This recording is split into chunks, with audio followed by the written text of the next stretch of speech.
L'Assemblée va maintenant entendre l'allocution de Son Excellence Madame Hilda Heine, présidente de la République des îles Marshall.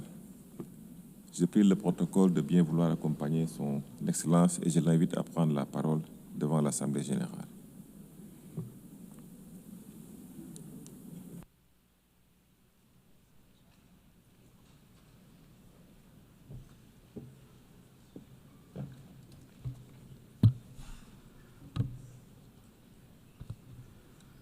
Madam President, Madame la Présidente, Monsieur le Secrétaire général, Excellences, la République des îles Marshall partage avec les Nations unies un héritage unique qui remonte à la création de cette organisation il y a 80 ans. Dans le cadre d'une tutelle stratégique de l'ONU, c'est la bannière de l'ONU qui flottait sur nos îles et qui nous a inspirés à nous exprimer face à l'injustice. Lorsque l'ONU a été fondée, c'était pour honorer l'engagement de ne plus tolérer l'agression, d'éviter les tensions géopolitiques ou de futurs conflits entre des superpuissances telles qu'envisagées dans ma région et ailleurs. Alors que nous avons tant besoin de la coopération internationale, ce sont les fondements mêmes de notre ordre international qui sont incertains. Mon atoll à faible élévation est le témoin des effets virulents des changements climatiques. Ce que les dirigeants du Forum des îles du Pacifique n'ont eu de cesse de caractériser comme la plus grande menace pour notre région. L'ampleur des effets et l'avenir de nos générations futures dépendent de notre capacité à coopérer. Si je pouvais trouver une sonnette d'alarme qui retentirait plus fort que mon intervention aujourd'hui, je la ferais sonner. Il est encore possible d'agir, mais il faut agir urgemment, adopter des mesures de grande ampleur pour réduire les vulnérabilités dans les secteurs clés et renforcer les nations démocratiques et libres qui sont l'essence même de notre région insulaire. Nous devons appréhender notre monde où la sécurité est liée à nos vulnérabilités selon différents indicateurs. Nous craignons que nos institutions ne soient pas à la hauteur des menaces futures, qu'il s'agisse de l'élévation du niveau des mers ou de la compétition géopolitique. Madame la Présidente, lors des décennies de tutelle stratégique gérée par l'ONU, le Conseil de tutelle de l'ONU a été une plateforme centrale pour nous faire entendre et pour dire au monde ce qui était juste et ce qui ne l'était pas. Mais le Conseil de tutelle n'a pas pleinement réalisé son mandat. Nous portons les stigmates de 67 essais nucléaires atmosphériques réalisés entre 1946 et 1958, qui suscitent bien des difficultés encore aujourd'hui. Nous reconnaissons les mesures prises par les anciennes autorités administrantes, les États-Unis, mais des désaccords perdurent, notamment quant aux responsabilités à déterminer. Nos communautés aspirent à la justice, à un environnement propre et à un retour dans leur foyer en toute sécurité. Les appels que nous avons faits au Conseil de tutelle demandant de cesser les essais nucléaires ont été balayés avec des garanties quant à notre bien-être et l'adoption de résolutions en 1954 et 1956. C'est à cette occasion que cet organe de l'ONU a permis ces essais nucléaires. Le résultat se traduit par le fardeau des risques nucléaires et une exposition aux radiations pendant des générations. Nous subissons encore les enjeux environnementaux et sanitaires tels que confirmés par la résolution du Conseil des droits de l'homme 57-26 et le haut commissaire aux droits humains, les rapporteurs spéciaux sur les produits toxiques et les personnes déplacées à l'intérieur de leur pays. Aujourd'hui, ces enseignements difficiles de notre passé devraient guider les efforts internationaux visant à mettre fin à la menace nucléaire par tous les moyens.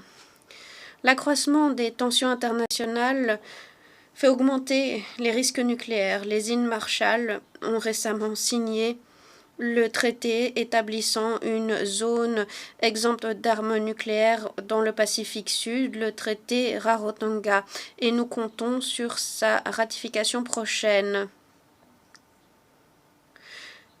Nous le savons, le Conseil de tutelle va se rassembler en décembre. 79 ans après l'organisation du premier essai nucléaire dans mon pays, l'ONU devrait être en mesure de reconnaître ce qu'il s'est passé et de présenter ses excuses pour ce qui a été organisé en son nom et sous sa bannière. L'ONU devrait reconnaître que notre voix et notre peuple n'a pas été entendus. À 34 ans après notre accession à l'organisation en 1991, les organes de l'ONU pourraient contribuer à panser nos plaies, et ce, en raison de décisions qui n'auraient jamais dû être prises. L'élan positif créé par la 3e conférence sur les océans sera indispensable pour faire le choix d'une solution à plus long terme et pour renoncer au court-termisme. Nous sommes fermement engagés en faveur de la préservation de la santé de nos océans qui sont indispensables à nos moyens de subsistance et à nos populations. En tant que petit État insulaire, mais vaste nation océanique, nous sommes pleinement conscients des menaces que représentent la surpêche, l'exploitation non durable des ressources marines et les effets en cascade des changements climatiques. Nos efforts se fondent sur la volonté de créer des écosystèmes océaniques sains et résilients, appuyant l'intégrité écologique et la prospérité économique. En tant que gardiens de l'océan Pacifique, nous exhortons la communauté internationale à prendre des mesures audacieuses, à redoubler d'efforts pour lutter contre la pollution marine, l'acidification des océans, tout en appuyant les PEID et en leur permettant de renforcer leur capacité de gestion. Les îles Marshall ont rejoint 37 autres nations qui ont appelé à un moratoire sur l'exploitation minière en haute mer en l'attente d'un code doté de garde-fous adéquats et alors que nous ne connaissons pas encore les effets sur la biodiversité. Nous devons compter sur une véritable volonté politique accrue pour renoncer cette mentalité qui vise à forer d'abord et demander la permission après, et ce sans évaluer les enjeux, y compris pour les pêches et la chaîne alimentaire marine. Nous avons adopté notre première interdiction d'octroi de permis d'exploitation minière en haute mer, alors que nous recensons notre biodiversité dans notre zone économique exclusive au nord, et alors que l'exploitation minière en haute mer menace de se renforcer. Nous ne pouvons pas nous permettre que ces exploitations minières aient des effets irréversibles sur notre région et nos pêches. Les îles Marshall saluent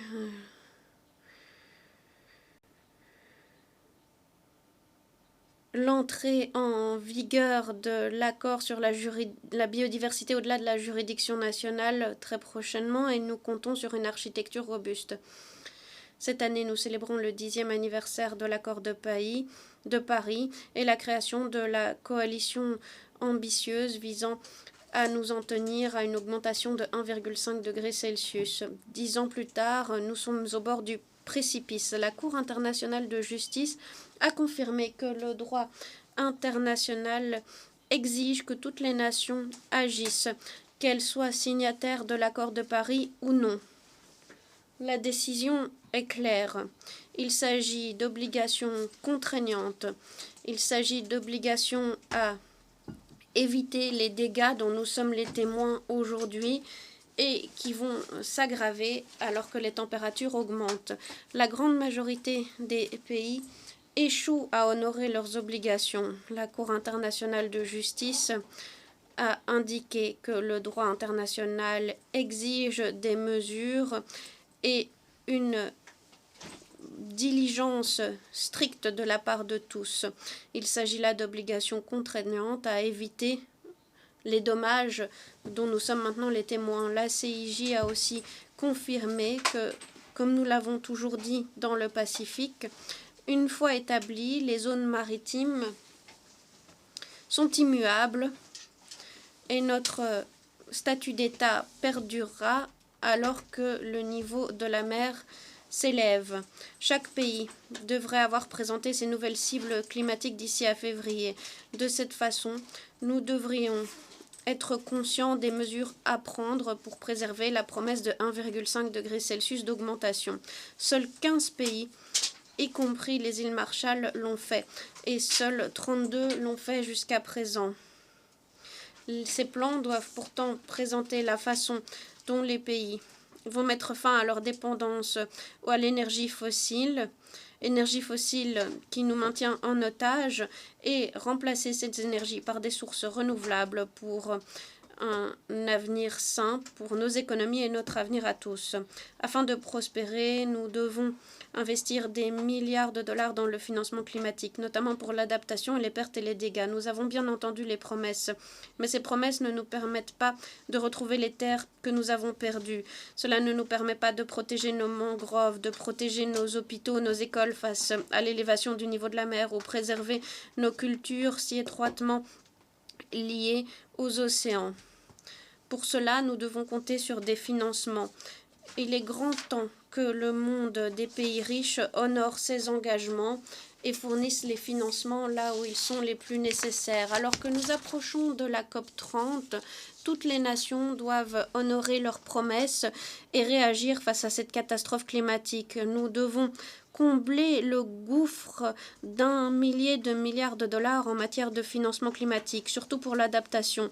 Nous devons adopter des plans plus robustes qui nous permettront de renoncer à l'énergie fossile et de réduire de moitié les émissions internationales pendant cette décennie. Madame la Présidente, toutes ces difficultés sont profondes et avec nos voisins du Pacifique, nous sommes confrontés au fardeau des maladies non transmissibles. Le diabète, les maladies cardiaques et d'autres maladies non transmissibles sont parmi les premières causes de décès prématurés, mettent sous pression nos systèmes de soins de santé et hypothèquent notre résilience économique.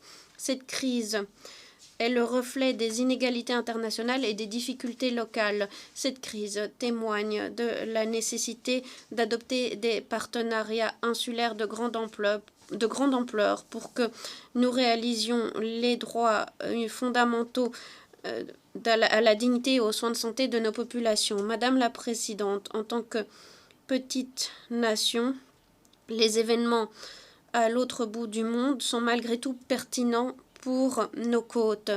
Qu'il s'agisse de l'occupation en 2014 de la Crimée, de l'agression russe contre l'Ukraine, qui foulent les fondements du droit international et qui font sombrer le monde dans des tensions politiques accrues. La reddition de comptes doit être garantie pour tous. Nous devons compter sur la mise en œuvre des responsabilités pour régler cette crise. Nous devons surtout compter sur l'Ukraine, alors que les îles du Pacifique sont de l'autre côté de la planète. Nous sommes particulièrement intéressés de voir comment les démocraties les plus petites et les plus vulnérables sont traitées par les plus grandes puissantes. Nous estimons qu'un Conseil de sécurité de l'ONU plus efficace est nécessaire. Les îles Marshall comptent sur le Japon et l'Inde, entre autres, en tant que membre permanent du Conseil de sécurité de l'ONU. Madame la Présidente, la nation insulaire de Taïwan a été systématiquement exclue de grands événements internationaux au sein du système des Nations Unies. Malgré son rôle en tant que partenaire des îles Marshall, et du monde pour la mise en œuvre des ODD, la coopération technique et la promotion de la paix régionale. La résolution de l'Assemblée générale 2758 a été présentée de façon erronée comme le consensus en faveur d'une seule Chine. Il s'agit là d'une tromperie. Cette résolution traite d'un panonçon à l'ONU, mais ne justifie aucune mesure de coercition ou de saisie du contrôle souverain d'une nation démocratique indépendante. Le secrétariat de l'ONU doit mettre fin aux pratiques discriminatoires imposées aux détenteurs de passeports taïwanais, y compris des journalistes. Tous les États membres doivent comprendre que ces pratiques, influencées par des mesures politiques, sont justifiées par une présentation erronée de la résolution 2758 et ne sauraient se justifier et ne sauraient non plus justifier l'invasion ou des mesures coercitives contre Taïwan. En 1961, le président des États-Unis, John Fitzgerald Kennedy, s'exprimait face à cette salle et disait que l'ONU serait soit à la hauteur des défis de notre époque, ou disparaîtrait dans le vent sans influence, sans force et sans respect.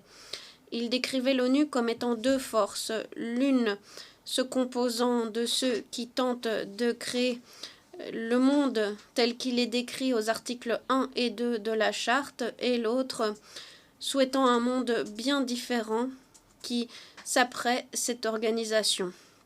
Madame la Présidente, la menace de la guerre nucléaire qui pesait sur le monde en 1961 perdure jusqu'à présent. L'ampleur est bien plus grande. Lorsque le président Kennedy s'exprimait en 1961, nous ne connaissions pas bien les changements climatiques. Aujourd'hui, nous sommes confrontés à un vaste éventail de risques immenses. Chacun de ces risques est de mauvais augure pour l'avenir de notre monde.